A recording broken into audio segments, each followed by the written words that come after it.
Since Express is a node program, we're going to start by initializing a package.json with our default values by just using npm init-y.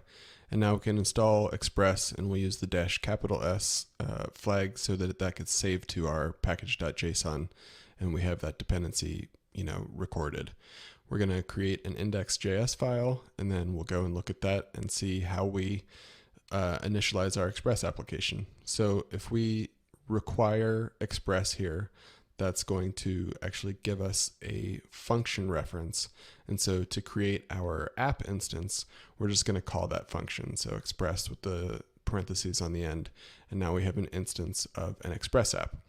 And so the most basic call here is going to be app.get with just a slash. So that's essentially saying, Express, when you get an HTTP GET request to the root path, we want you to call this function that we're going to give you. And you'll see that the two arguments that we pass in are rec and res, or request and result. And basically to send data back to the browser or whoever's calling this, we're just going to say result.send hello world, and then we're going to start our application by telling it to listen on port 3000. So if we now go back to our terminal and start up index.js, we can see that we can go in our browser, load up localhost 3000, and we do in fact get hello world returned. So it would be nice to have a little bit of feedback in the terminal usually when you start that server, so that you sort of know what's going on. So we're going to create a server variable, and then we're going to give it a callback function when we call listen, so that we know when that server has started up. And in this case, we're just going to log out a message that says, hey, there's a server running at, whatever port it is that we are starting up on. So if we save that and then go back to our terminal, we can kill the server that was still running and then restart it. And we now see our message that tells us that our server is in fact running on port 3000. Now, one thing that's sort of a best practice, or at least a convention in the Node ecosystem, is that when you're dealing with a server application, you're generally going to want to create a npm start command that will start up your server. That way people don't have to know, which file it is that gets used, any possible arguments that are involved. So we're going to create an npm start script here in our package.json. And now we can call npm start. You can see that it is in fact just calling node index.js, and that gets our server running just the same as before. We can go ahead and kill that. And you'll notice that every time we make a change and we want to sort of restart things, that we have to kill that server. And during development, that can get really annoying really fast. And so what we're going to do is we're going to install a package called nodemon, which will essentially let us set up a file watch so that when any of the files in our project change, it's going to restart that server. And while that's installing, we're going to set up a dev npm script that just runs nodemon and passes it the index.js file. So now we can run npm run dev, and it's going to run that nodemon call and start up our server. So you can now see that if we go and change our file and save that, you get the server restarting automatically in the terminal. And this makes it a whole lot easier to work and be productive, as you're sort of trying things out and developing. So now we can go back and make changes at will and not have to worry about restarting that server in between each time. And so sort of just to show, the next most basic thing in Express, we can tell it, when you get a HTTP GET request to the /yo path, we want you to call this handler instead of the other one, and we're just going to send back yo. So our server restarted automatically for us. We can go try out that URL, and so we do in fact get a different response. To demonstrate routing in Express, we're going to go ahead and get our dev server started back up, and then we're going to add some code that basically just reads in a JSON file and populates a users array with the data from that file so that we can use it for some of our demos here. So the first thing we'll do is just sort of make sure that we are in fact loading that data and can send it back to the browser. And so we'll just stringify that object, send it back to the browser, and we do in fact have a big old blob of JSON data. That isn't all that readable or useful, so let's see how we can sort of create a little more useful output, we will create a variable called buffer that will initialize to an empty string, and then we're just going to iterate over our user objects, and for each one of those we're going to grab the full name property that we defined above, so user.name.full, and we'll add that to the buffer, and then we'll add a break tag so that we get a nice user name on each line.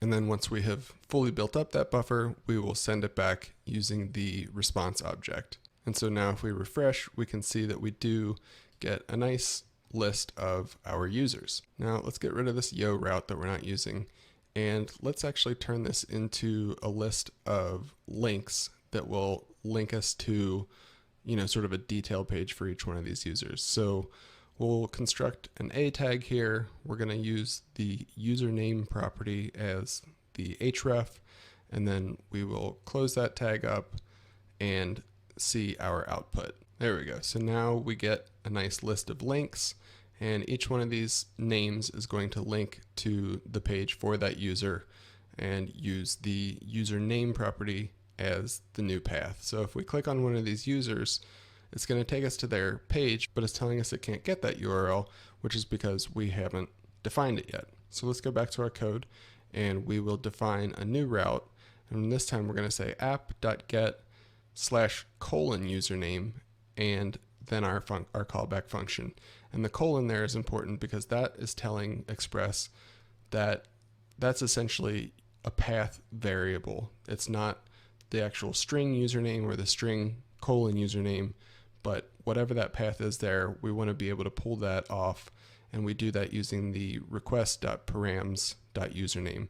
So it just matches that name there. And so we can just send that back to the browser and see that it does in fact work. Now if we go to any page, we get that username from the URL spit back out into the page itself. Now another dynamic way to define routes is to use regular expressions. So in this case, we can define a regular expression as the first argument to app.get. And in this case, we're going to say anything that starts with big and then has a string of any other characters, we want you to log out big user access to the console so that we know that we've accessed a user with big in the name.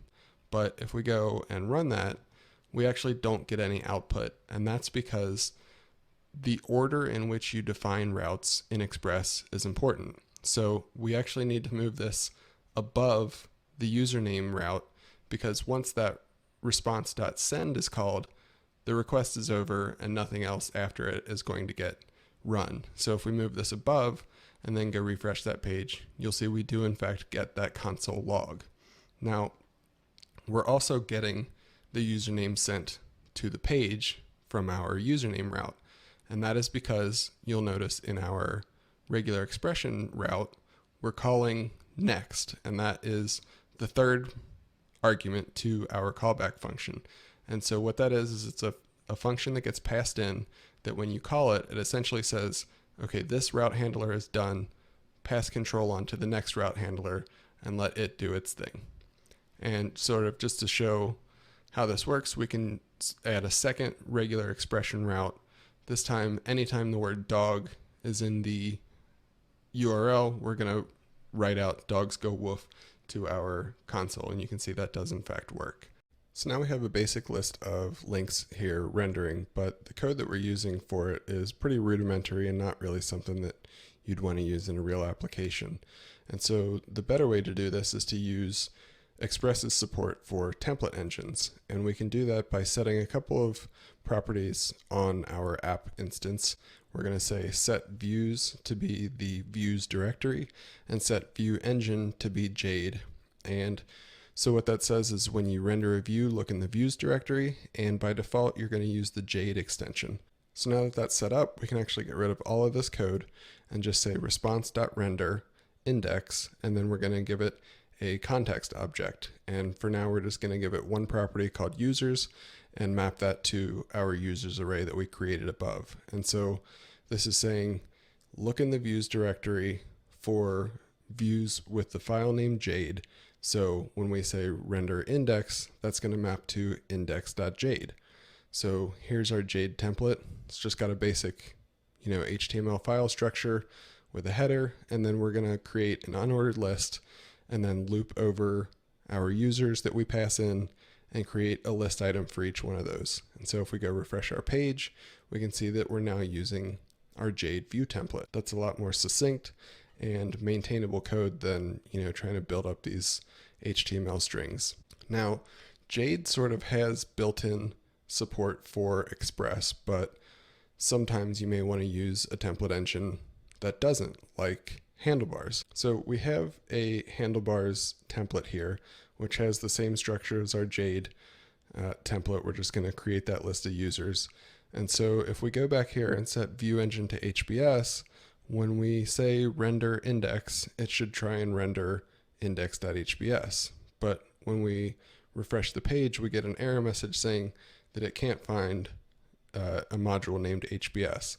And that's because we need to install Handlebars itself. And we're also going to install a library called Consolidate, which basically provides some shims for various template libraries that don't support Express out of the box and let you use them directly. So we're going to go up here and require the Consolidate library that we just installed. And we're going to set that to a variable named engines.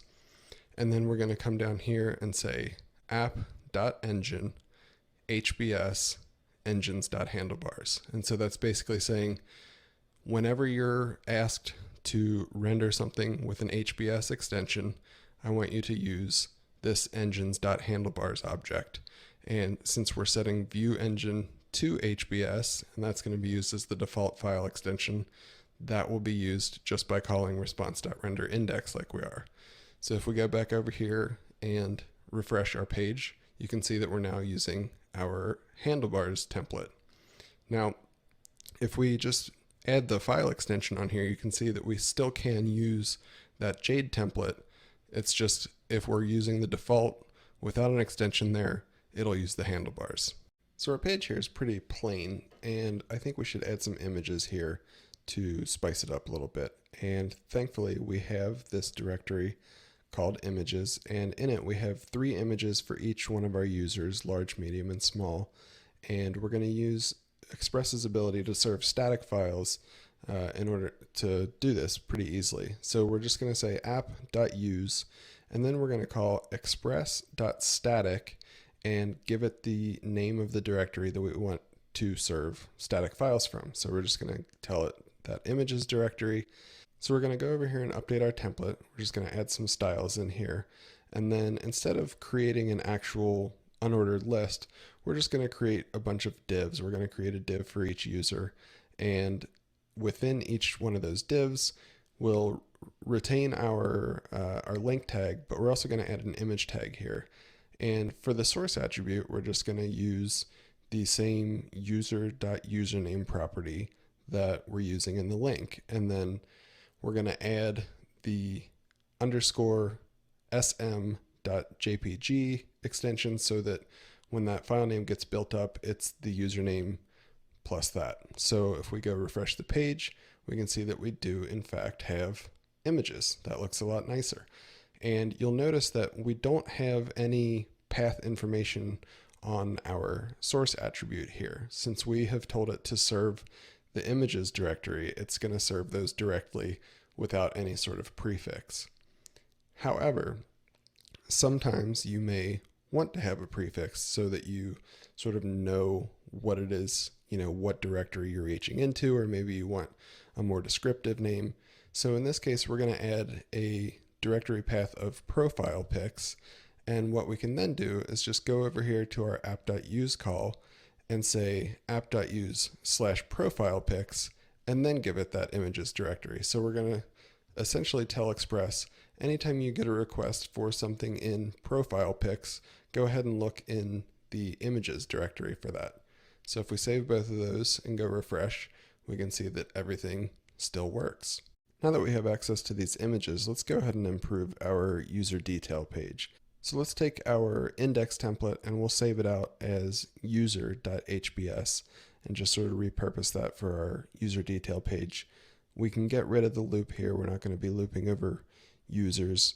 And we'll just go with a plain username string here. We don't need to pull it off of an object.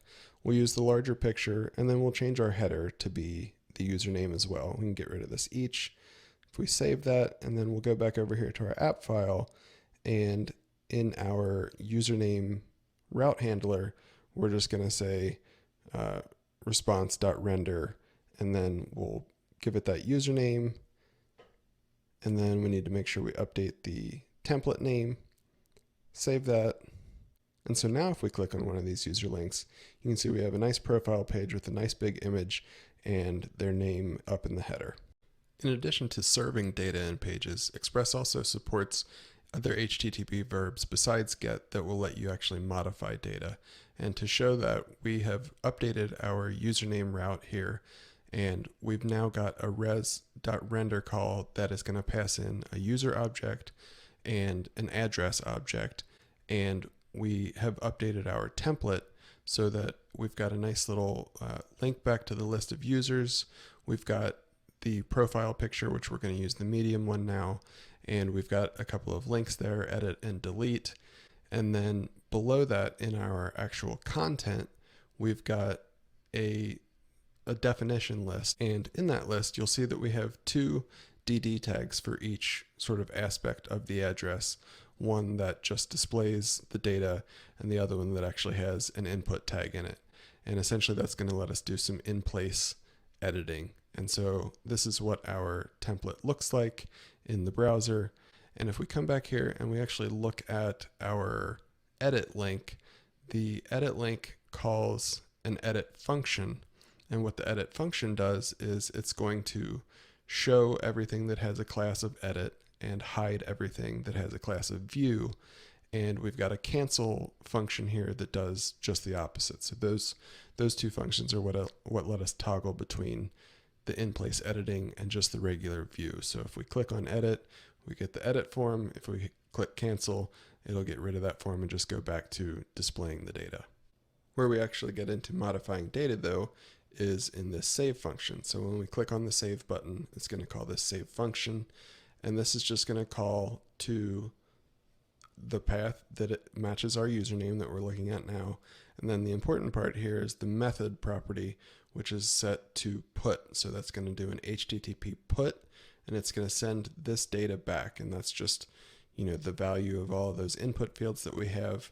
And then finally, when that call returns, it's going to call this complete callback, which is going to cancel. It's going to call cancel, which is really just, getting rid of our edit form.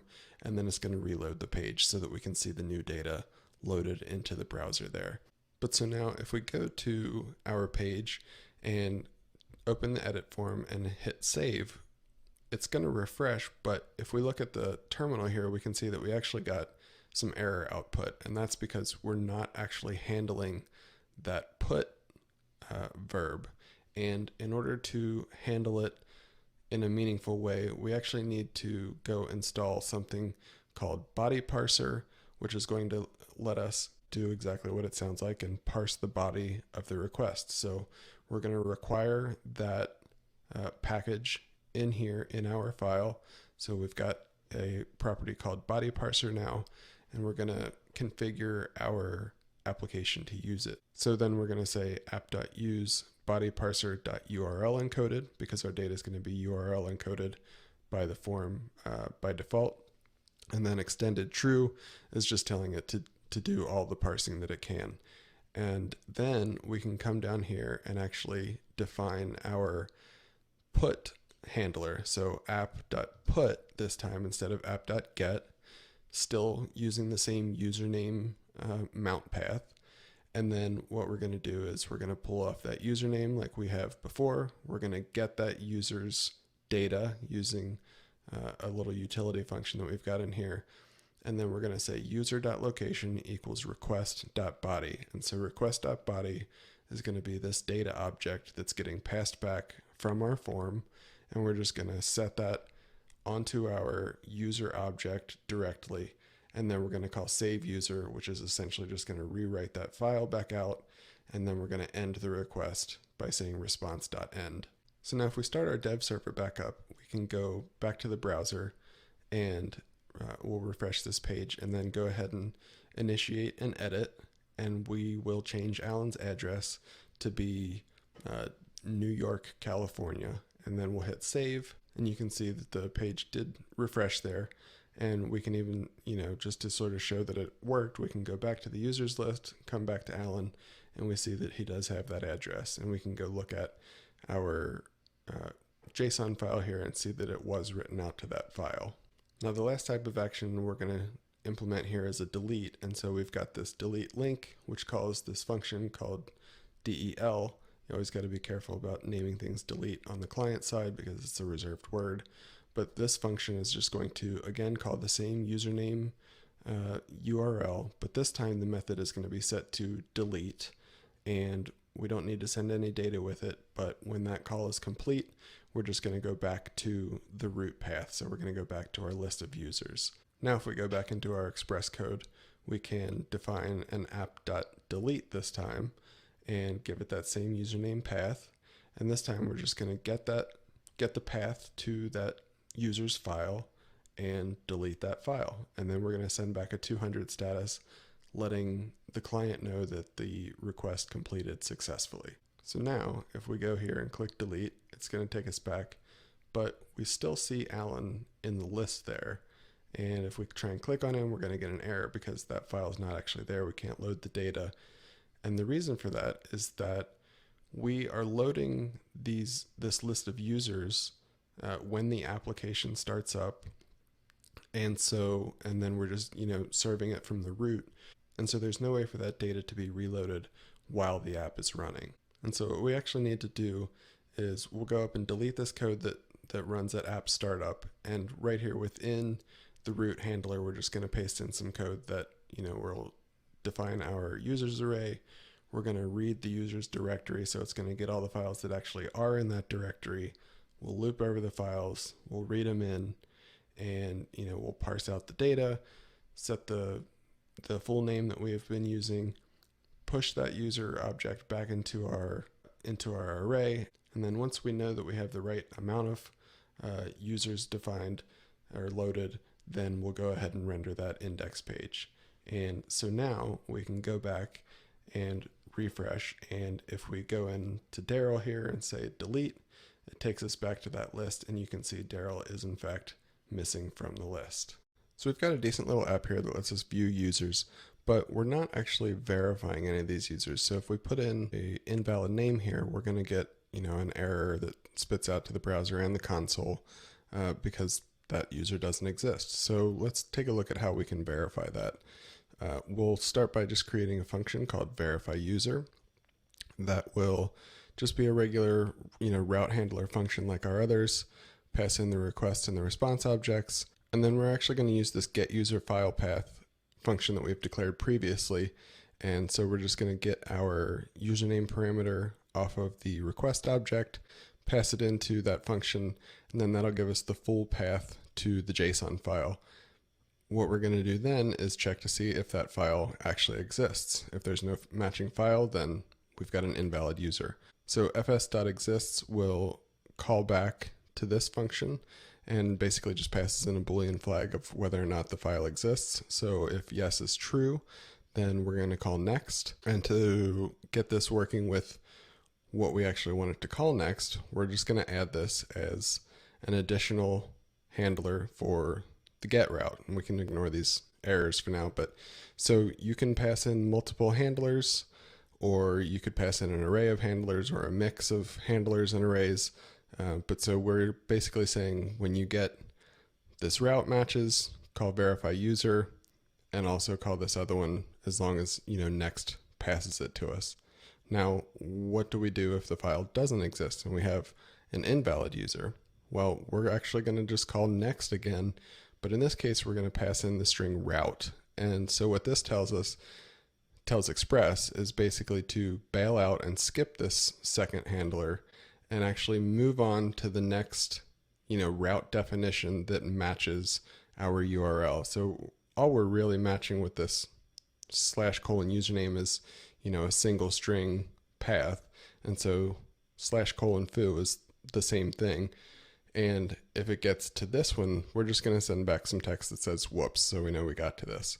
So if we go over here, this is a valid user, so we get our page like we would expect. But if we change this, we get whoops because that file didn't exist, next route was called, and so it passed on to that handler.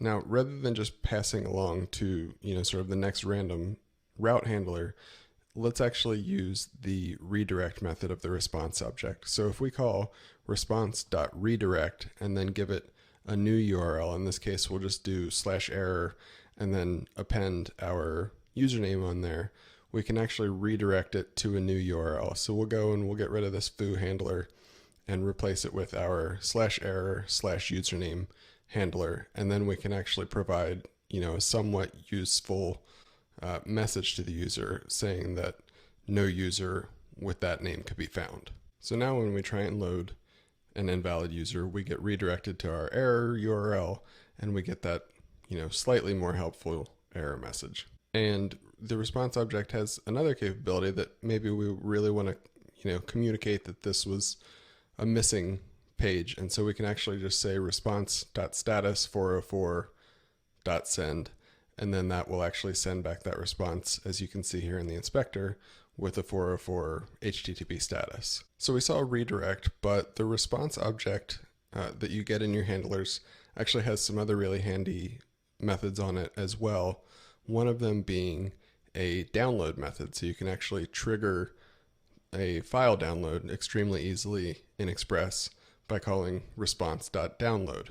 So what we're going to do here is define a route that is a string pattern, sort of a halfway point between a regular route like we've been using and the regex routes that we saw in a previous lesson. So this is going to say any route that ends in .json, use this handler. So anytime a route that ends in .json is detected, we're actually just going to trigger a download and we're just going to create the path to that corresponding JSON file by appending the path to the user's directory, which is where our files are. So if we clear out this list, go to our user here, and then just add .json, we will actually get a file downloaded for us in the browser. And you can see right there, it's got the name of the actual file. If you want to provide a custom file name, maybe something helpful or funny or otherwise, you can pass that as the second parameter to response.download. So now if we go back and try that again, you can see, oh my gosh, we've downloaded a virus.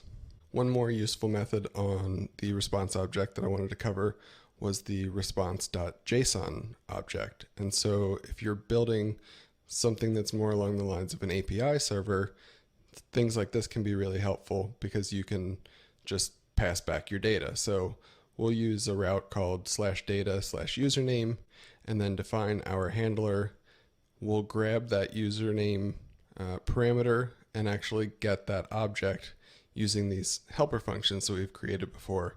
So now we're actually going to have an object called user that is, a plain JavaScript object that is that user's data. We're essentially parsing that JSON into a JavaScript object. And now we're just going to send it back out by saying response.json and passing it that object. And so if we actually come in here to the browser, put this data path in here, you'll see that we can actually send back that chunk of JSON representing that user. And so, like I said, that's extremely useful if you want to create an API server. So now we've got a handful of handlers here for our username route. And I wanted to show one more method that you can define, which is the all method. So this is going to be called for any of the HTTP methods that match this route. And so if we define this that just logs out, what we're seeing, and then go use our app, you can see that we're getting logs for which user was accessed and which type of HTTP verb was used. Now that we've seen various routing capabilities, I want to show a couple of code organization tactics that you can use. First of all, let's go ahead and get rid of these errors that are in here. It's kind of annoying. But you can see that we have several routes that are just handling this /username. And, we've got to redefine that path in all of our route handlers. And so one way to do that when you've got several handlers is to use the app.route method, and then you give it the path one time in app.route, and then you can just sort of chain all of your handlers off of that. And so we can just say app.route username and then define our all, our get, our put, everything. We'll make sure our app's still working, and yes, it is. Now the next organizational technique is a little more involved, and so we're going to do a little bit of prep work for this. We're going to go ahead and move these utility functions or helper functions that we've created into their own file called helpers.js, and I've already sort of set up the shell of this file so that we're exposing all of those functions from that. And so we'll now go and update all these references in this file so that we can still access these functions. Now that we have that updated, what we're actually going to do, we're actually going to grab all of these handlers and we're going to move them to their own file over here in username.js. And then we're going to re-import Express, and then we're going to call express.router to create our own router instance. By default, Express gives you a router, and that's what we're using when we call, app.get, app.put, those things. But in this case, we're going to create our own instance of a router, and you'll see a lot of times in documentation and things, it's referred to as a mini app because it really is sort of its own self-contained instance. And so once we get everything updated in this file, we've got our access to our helper functions and the FS module, and you can see we're now just updating these routes to be on the router, and you'll notice that the path is just a slash, and that's because when we define this, how our app uses this, we're going to define the path there. So we're actually going to say app.use username, and then we will import our router and say, when you find this username path, I want you to use this router that we're importing here. But now if we go back to the app and use it, you'll see that we're getting an error here, and the error isn't extraordinarily helpful or descriptive, but what's actually going on is that when you create a router like this, it's actually, completely separated, and so it doesn't actually get the URL parameters that we normally do unless we pass in this options object and set merge params to true. So once we do that, we can go back and we see that our app is in fact working. So this allows us to move everything that has to do with username handling into its own file. And in our case, since we're not really doing different paths and things, it's probably not terribly useful, but if you have subpaths in a section of your app, it can be really useful. So if we defined a get handler here for /edit, and we'll just send back some text, but then if we go into our template and redefine this link, the edit link, so that rather than editing in place, it's going to go to /edit, we can then send back our response there. And so you can see how defining those sort of subpaths gets a lot easier and more maintainable if you break things out into their own router file. One of the ways that Node implements its non-blocking I/O that's sort of part of the tagline is through the use of streams. And today we're going to look at how we can use streams in Express. So just for a quick stream demo for anyone that's not familiar with them, we'll use the FS or file system module that's built into Node. And then we're going to reference our input file, which is just our users.json that we've been using here in the app. And then we're going to be writing to a file called out.json, which you can see over here is just empty. And so the first thing we need to do is create a read stream. So we're going to say fs.createReadStream, and we're going to pass it that input file. So that's going to be a readable stream. It can pull data into it. The next thing we'll do is we'll create a write stream. And so that's a stream that can have data written to it. Now, the way that we tie these two things together is by using the pipe method. So we're going to say readable, take your data and pipe it into that writable stream. So read it in, push it out. So now if we go to the terminal and run this streams.js file, you can see that it does in fact populate our out.json file. We can run it again just so you can see it's very quick, and it is it's transferring all of the data to that new file. So how does this apply to a server? Well, we have this route that we've defined earlier of /data/username, where we then pull in the user's data and then write it out as JSON to the browser. But if we look at this get user function in our helpers file, we can see that it's actually using a blocking operation. fs.readFileSync means that it's a synchronous call, which means we don't have to define and use a callback, but that also means that nothing else can happen while that read operation is happening. So that's going to halt everything else in the node process since it's single threaded. And so doing something like that in a server is usually not a good idea. We did it for convenience, but in a server that may have a lot of users connecting, that's going to reduce the amount of load that your server can handle. So a better way to do this is to use streams. So we're going to go and modify this route handler, and we're going to get rid of the call to that blocking function, and we're just going to create another readable stream. So fs.createReadStream. In this case, we're just going to construct a path to the file using that username that's in the URL. So go into the user's directory, add the username itself to the .json extension, and there we have a readable stream of that JSON file. Now, before we were writing to an output file, but that's not what we need to do this time. This time we need to send it back to the browser, and the way that we do that is we can actually just pipe directly to the response object. So Express has made the response object writable, and we can pipe to it just like we would that write stream to the file. And so if we save that and go refresh, you can see we do still get the same data out. We even get it nicely formatted because it's just pulling the data, raw, not changing anything. So the fact that it's formatted in the file reflects in the browser.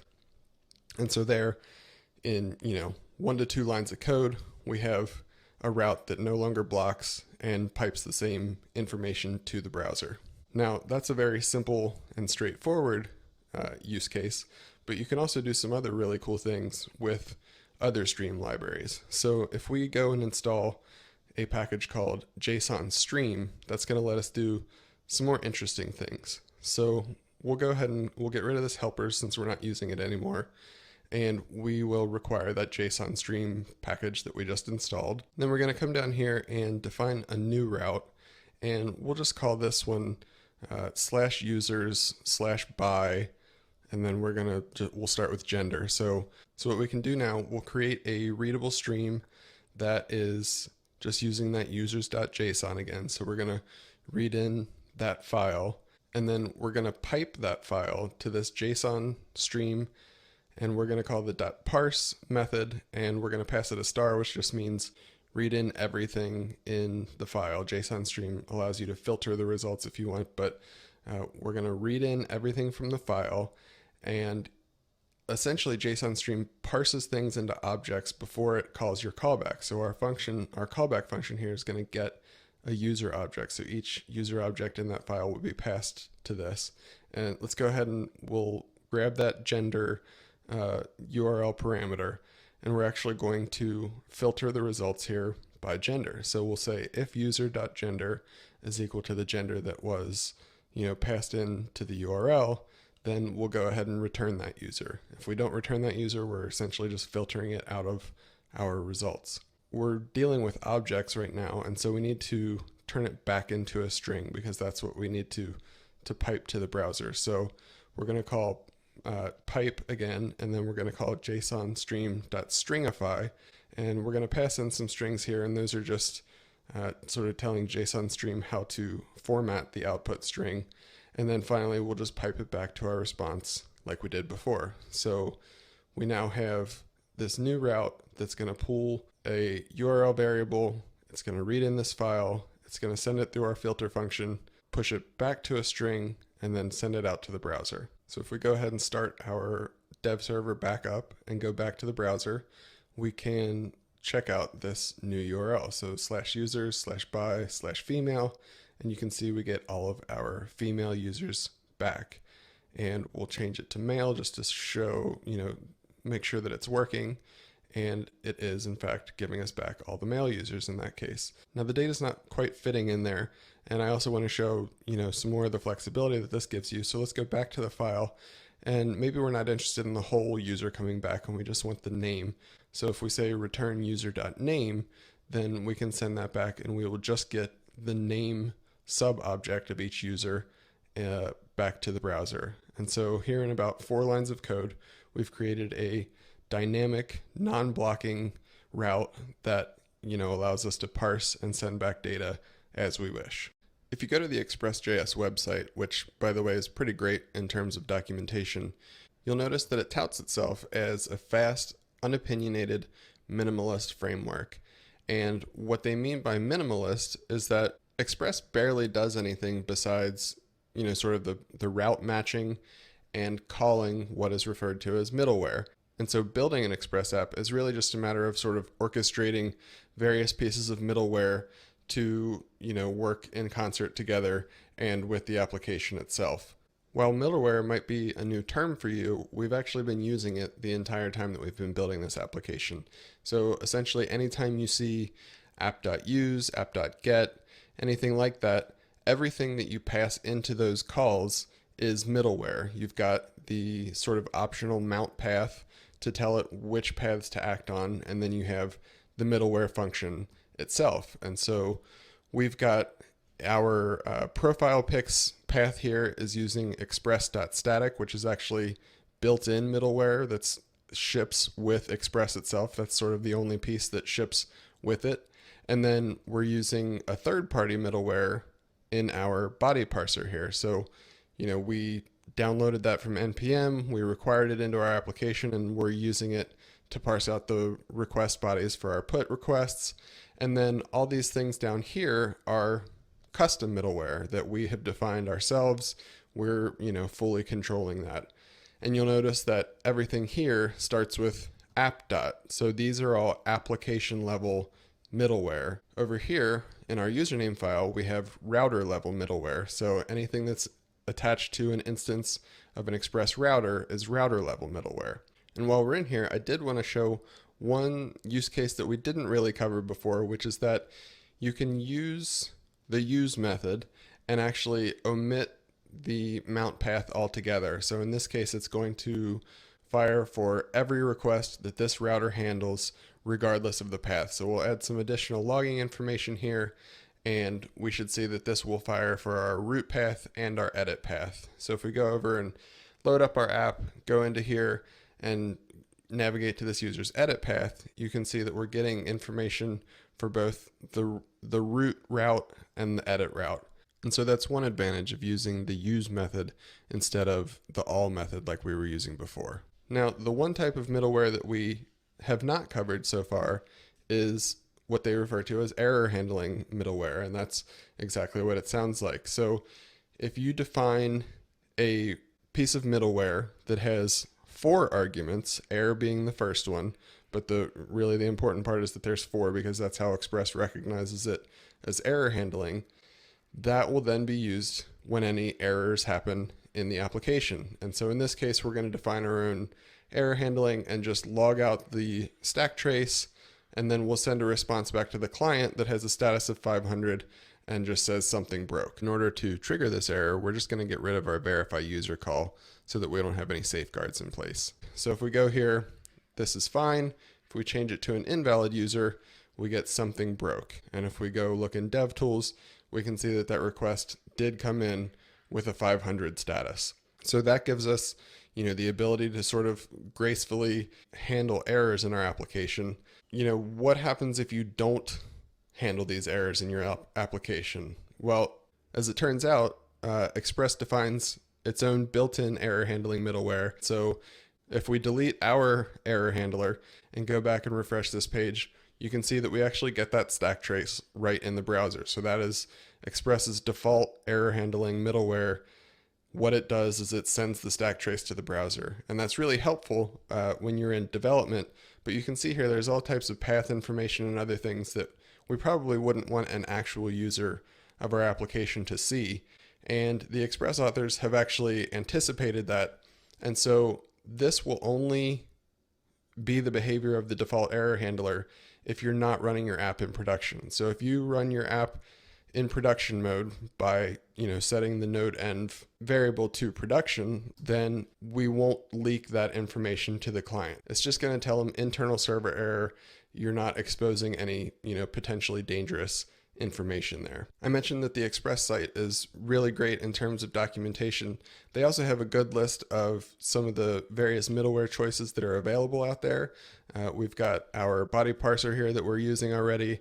There's middleware for handling cookies and sessions, authentication, logging. There's all kinds of stuff. So definitely check that out. But there's, probably countless hundreds, if not thousands of other middleware packages out there for use as well. So just to recap, we've got app level middleware, router level middleware, and if we go ahead and undelete that, we've got our error handling middleware. And those are the types of middleware that you need to be familiar with to be productive and professional with Express. Up to this point, we've just been using the file system for our backing data for our application, but obviously a more common use case is going to be to use a database. And so we're going to take a look at how to use MongoDB with your Express app. So the first thing that we're going to do is install the MongoDB package from NPM. Now this isn't MongoDB itself, it's just a library that'll let us access it from Node. I've also generated a file that we'll use to import the data into the database. You can see it's almost JSON. It doesn't quite fit the format, but that's the format that MongoDB can import. So if we come back to our terminal here, this is now finished installing. We're going to go ahead and start MongoDB itself, which I've installed previously. That's unrelated to the NPM install. And now we're going to use a tool that Mongo installs called Mongo import, and we're going to tell it to use the database named test and the collection named users, which in MongoDB collections are essentially what you would think of as tables in traditional database. And then what you would normally call a row is generally referred to as a document. And so we're also going to tell it to drop the collection if it needs to, and then to use our user list JSON file to get the data. So if we run that, we can see that it does drop that collection, and then it imports 30 documents. So we've got 30 rows of data in the database. And so now let's just go ahead and make sure everything works. We've got the URI to the database, so it's just the standard Mongo port, and then we're telling it to use the test database. And then we're grabbing the Mongo client object off of that MongoDB package. And so this is the one that we installed through NPM. And then we're going to jump down here and see you call connect, you give it that URI, and then it's going to call your callback once it connects. And so once the connection callback is fired, we're going to call this find users function that we have defined, which itself takes the database instance and a callback of its own. So in the find users function, we're going to use that database instance, and we're going to say we want the users collection, and then we want you to do a find. And then we're not passing anything into that find method, so that just means find everything. And so that's going to return us a cursor. We're going to iterate over that cursor with the each method, and then pass in a callback to that. And so essentially, if it finds a document, we've got something and we'll print it out. Otherwise, we're going to call that callback, which eventually just calls close on the database to let it know that we're done. So let's switch over here to our terminal and just go ahead and run this file. And we do in fact get a bunch of our user data spit out to the console. So we know that it's working. So that's good. But this code it's pretty verbose, and you can see we've got a lot of callbacks going on. And this is just the simplest of use cases to, pull out a list of objects from the database. So we're actually going to get rid of that, and we're going to use a library called mongoose. And you can see here that mongoose is elegant MongoDB object modeling for Node.js, or in other words, ORM for Node and MongoDB. So I've installed mongoose from NPM previously, so we don't need to look at that. But if we go back to the code, you can see how much simpler things can actually get. So first we need to pull in mongoose itself. We need to tell it to connect using that URI. And then we're going to get a reference to its connection and just tell it that, once it opens, we're going to log something out to the console. We'll make it a little more helpful here. And then from there, we can jump straight into the ORM side of things. So the first thing that we're going to do is define a schema. In this case, we've just got a basic user schema here. We've got the username and gender fields. We've got the name object, which I have included that full name property that we were previously calculating, and then the location object, which we use, of course, in our edit form. And then what this file is going to export is an object called user, which we're going to get back from calling mongoose.model. And we pass in the name of the model, which is user, and then we pass in that schema that we just defined above. And there's one quick thing to note about this name here is that Mongoose will use that name and lowercase it and make it plural to find the collection. So the fact that we're calling this model user lets Mongo know to use the user's collection.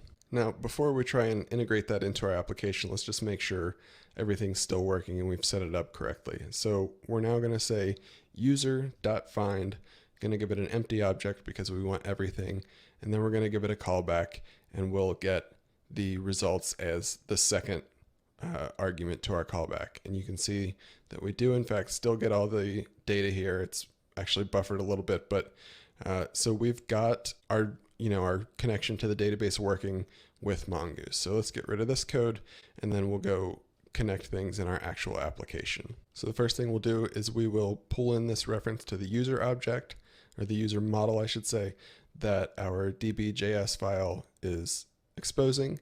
And then we're going to use that user model in our route handlers. So if we come in here to the root handler of the application, we're just going to essentially redo that code we had in the other file and say user.find empty object. So we want all of them, and then we're going to get the users back from there. And we can then grab this render code from up here and actually get rid of all of that. We don't need any of that anymore.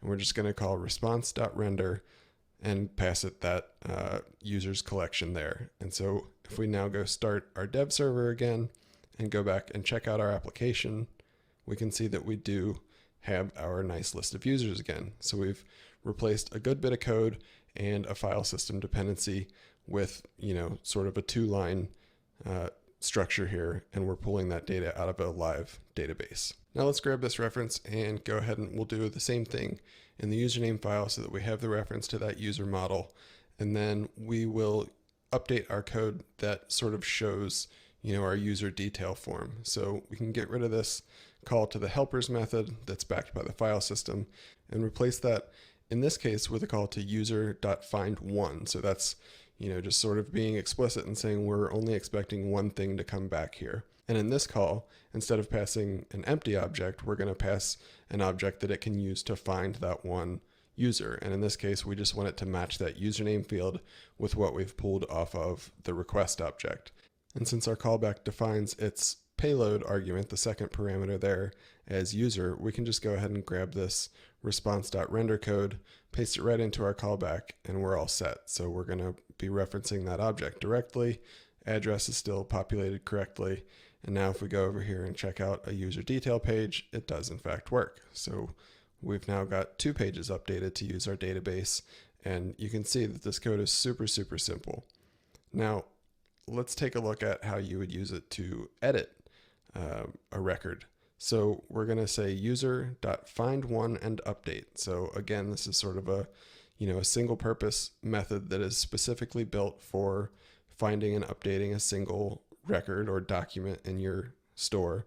And so we're going to say find the user using that username, but this time the second parameter is not going to be our callback, but it's going to be an object that can be used to update that object. So the document that gets pulled back is going to be the context, and now we're going to give it an object that it can sort of merge into that document. So we're going to say location field should be set to the request.body, and so it's going to merge that into the user object, and then finally we'll give it a callback, and we would be getting back that user there. So if we wanted to send it back to the client directly, we could, but since our form already calls reload on the page, we're just going to go ahead and end that response there. So if we now go back and try and edit this user, we can change their state and hit save, and there we go. we've got that data persisted to the database. So just to double triple check, we'll go and edit another user, put Edwin's state back to Old Mexico like it was before, save that, and now we've got that persisted to the database. So you can see how simple this code is and how it takes away a lot of the asynchronicity and specifics of the database system and just allows you to focus on your problem space. So our user schema has a name object, which has a handful of properties, one of which is this full name. But, a lot of times your data is not going to have a full name. It's just going to have a first and a last. And we're also using that full name here in our template by just, binding to user.name.full. But I've actually gone back to our data file that we used to set up our initial database, and I've removed the full name field from that. So we've just got title first and last in our name objects. We're then going to come over here and use the mongo import command to sort of repopulate our database using that data file that has that full name removed. So we're going to run that, and that's going to sort of reset our database and our collections. Now we can start up our dev server with npm run dev and go over here, and we'll see that our names are in fact missing. So we have removed that property. It's no longer visible in the app. We'll go ahead and remove it from our schema here since it's not actually a concrete part of it, but we're going to recreate that down here using the virtual properties capability of Mongoose. To add the virtual property, we're just going to say user schema dot virtual and then give it the name or the path to the virtual property, which in this case is name.full. And then we're going to say get, and we're going to give it a function that will be used to get that property. So in our case, this is just a function that concatenates the first name and the last name and puts a space in between them. So if we save this and then go run our app again, we'll see that we do in fact get names back in the app. So we know things are working. Now you'll notice that everything is lowercase just because that's how it is in the data.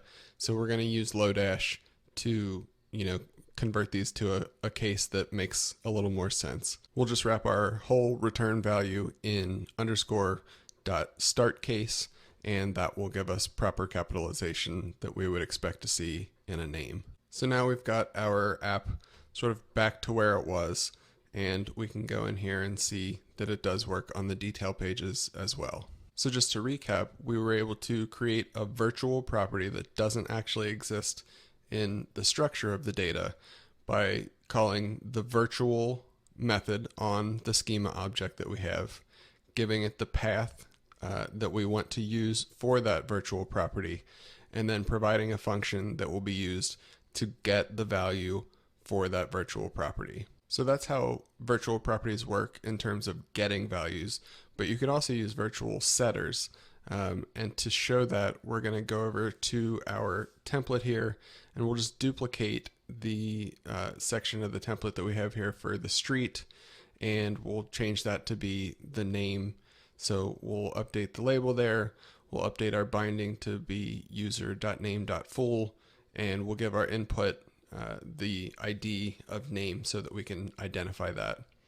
Now, if we go down to our code that actually handles the saving of the form, we need to modify this structure a little bit because currently we're just sending back the location data. So the first thing we'll do is we'll add in our new name value here. So the name, or the value that we're going to get out of the name field.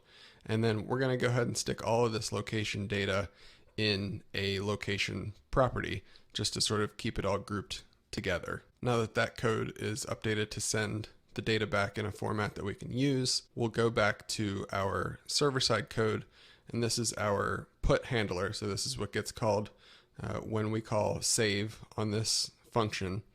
And again, just to review, we're sending back a name property and a location property, which is an object. And so we're going to update this handling code so that instead of just directly setting location to the request.body, we're going to say location is the request.body.location property that we just defined. So if we go back to the app and we go to edit this guy, We'll just change the state to Texas, hit save, and in fact that does work. So we know that we haven't broken anything sort of with the existing functionality. Now that we know that works, we can go ahead and implement our virtual setter.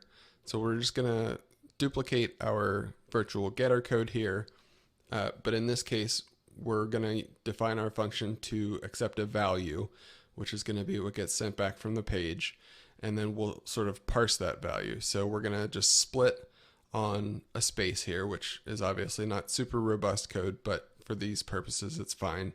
So we're gonna split this into bits, and we'll just do a plain, assignment of these values based on their indexes. So this .name.first equals the first item in the bits array, and then this .name.last is going to be the second item from that array. So you can see this is super straightforward logic.